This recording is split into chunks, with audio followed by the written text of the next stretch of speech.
சுந்தரம் சதீஷ் தொடர்பாக நாங்கள் இதற்கு முதலும் நாங்கள் இவ்வாறான மரணங்களை நாங்கள் சந்தித்திருந்தோம்.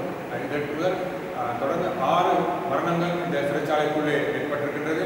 வவுனியாவிலும் அதேபோன்று மகேசன் சிறைச்சாலையிலும் இவ்வாறான மரணங்கள் மர்மமான முறையிலே நடைபெறுகிறது. நாங்கள் தொடர்ந்து குரல் கொடுத்து வந்தோம். இந்த சிறைச்சாலைக்குள் ஏற்படுகின்ற மரணங்களுக்கான உண்மையான நிலைமையை மக்களுக்கு அல்லது சமூகத்துக்கு தெளிவுபடுத்துமாறு நாங்கள் கேட்டிருந்தோம். ஆனால் இதுவிதமான நடவடிக்கையும் இதுவரை அரசாங்கம் மேற்கொள்ளவில்லை.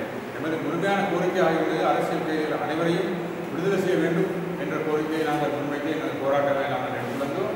ஆனால் இன்று வரை அவர்கள் சிறையிலே அடைக்கப்பட்டு சிறையில் வதை முகாம்களை கொண்டு அவர்களை நடத்துகின்ற முறையை நாங்கள் இப்பொழுது காணக்கூடியதாக இருக்கின்றது. உண்மையில் சுந்தரம் சதீஷ் என்ற நபர் சுகவனமிட்டு அந்த சிறைக்கூடத்துக்குள்ளே விழுந்த பொழுது உடனடியாக வைத்தியசாலை கொண்டு சென்றிருந்தால் அவரை காப்பாற்றிருக்கலாம் என்று அவருடன் இருந்த அந்த சிறை கைதிகள் ஏனைய கைதிகள் கூறுகின்றார்கள். எனவே இவர் அவ்வாறான ஒரு செயல்பாட்டை சிறை காவலாளர்கள் மேற்கொள்ளாதது கண்டிக்கத்தக்க ஒரு விடயம். காரணம், உடனடியாக வைத்திய உதவி வழங்கியிருந்தால் அவரை காப்பாற்றிருக்கலாம் என்ற ஒரு வாதம் முன் இருக்கின்றது. ஆகவே அவர்கள் கூறுகின்றார்கள் இவரை உடனடியாக வைத்தியசாலையை கொண்டு செல்வதற்கு சிறைச்சாலை காவலாளர்கள் முன்வரவில்லை. பலமுறை கூறி அழுதும் அவர்கள் ஓலங்களை எழுப்பியிருக்கின்றார்கள். அதற்கும் அவர்கள் அந்த சிறைச்சாலை காவலாளர்கள் செவிசாய்க்கவில்லை.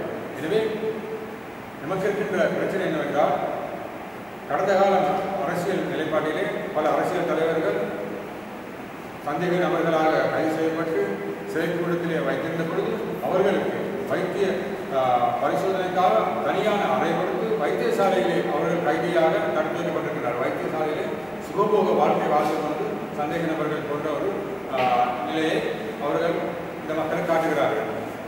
நமது கேள்வி என்னவென்றால், அரசியல் கைதிகள், தமிழ் அரசியல் கைதிகளுக்கு இந்த அரசாங்கம் ஏன் அந்த பாகுபாடை காட்டுகிறது? உதாரணமாக, ஒரு அரசியல் தலைவருக்கு கொடுக்கின்ற அந்த மருத்துவ உதவி ஏன் இந்த தமிழ் அரசியல் கைதிக்கு வழங்கப்படுவதில்லை?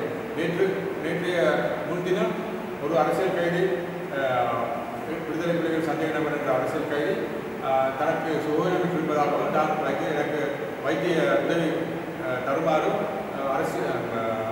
மகேசின் காவலாளர்களும் கேட்டிருக்கின்றார்கள். ஆனால் அவர்கள் அதற்கு எந்த விதமான மருத்துவ உதவியும் அவருக்கு வழங்கவில்லை. நீ ஒரு அரசியல் விடுதலை புலி சந்தேக நபர் உனக்கு பாதுகாப்பு அளிக்க முடியாது, உடனடியாக நீ இங்கிருந்து வெளியேற வேண்டும் என்று அவரை குழுக்கள் அழைத்திருக்கின்றார்கள்.